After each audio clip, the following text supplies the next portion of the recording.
Blood in Reno.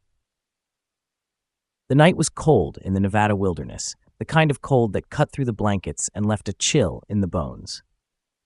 Caleb McAllister lay in the back of the wagon, his head resting on a burlap sack, the splashing of the water in the stream nearby, lulling him into a deep sleep. His father, John McAllister, lay beside him, a weathered figure with hands calloused from years of hard labor.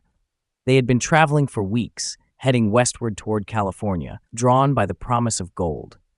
The air had been thick with the scent of pine and sage, the endless horizon stretching out before them. But that night, the only sound that filled the air was the whisper of the wind and the low murmur of voices that crept through the darkness. Caleb awoke to the sharp sound of his father's voice, low and tense, carrying the weight of a warning. "Stay down, boy. Don't move." Caleb's eyes snapped open, and for a moment he thought he was dreaming. The wagon was still, the horses tied to the side, but there was something wrong, something lurking just beyond the firelight. Then he heard it, footsteps, heavy and deliberate, approaching the wagon. Before he could react, the flap of the wagon cover was ripped open, and the harsh light of lanterns sliced through the darkness. A rough voice growled, "Get up, McAllister." Caleb's father rolled off the side of the wagon, pushing himself to his feet with a grunt. He was quick, despite his age, his hand instinctively reaching for the revolver at his side, but it was too late. A figure stepped forward, a man in tattered clothes with a ragged bandana covering his face, his eyes gleaming with malice. "Don't make this harder than it has to be, old man," the outlaw sneered. "Hand over your money, or we'll take your son." Caleb froze, his heart hammering in his chest. He could see the silhouette of the other men, at least 4, all armed, their faces twisted in shadows. His father's voice was steady but strained. "You want my money, you'll have to kill me first." The outlaw with the lantern laughed, the sound cold and devoid of humor. "That can be arranged, but if you don't want us to start with the boy, you better move fast." Caleb's father didn't hesitate. He drew his 6-shooter in one fluid motion, but before he could fire, the crack of a rifle echoed through the night. The bullet struck his shoulder, sending him stumbling back.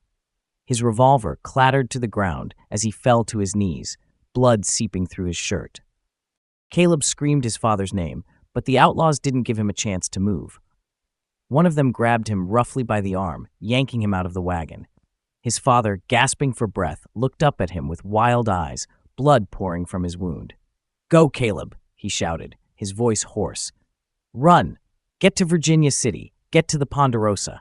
But before Caleb could react, another outlaw drew a knife, slashing across his father's throat. The sound of the blade tearing through flesh was sickening, and John McAllister's body slumped forward. Blood gushed out of the wounds, also out of his mouth. Bubbles appeared as he tried to speak, but found he couldn't. With that, he was dead. Caleb felt the world tilt, his vision swimming as he struggled against the grip of the outlaw holding him. He kicked and twisted, his eyes locked on his father's lifeless body, but the man was too strong. With one final wrench, the outlaw threw him toward the edge of the wagon, and Caleb hit the ground hard. He didn't know what happened after that. Everything blurred. His mind was a storm of rage and fear. He grabbed his father's holster and the shotgun lying in the dirt, his hands trembling as he fumbled with the weapons.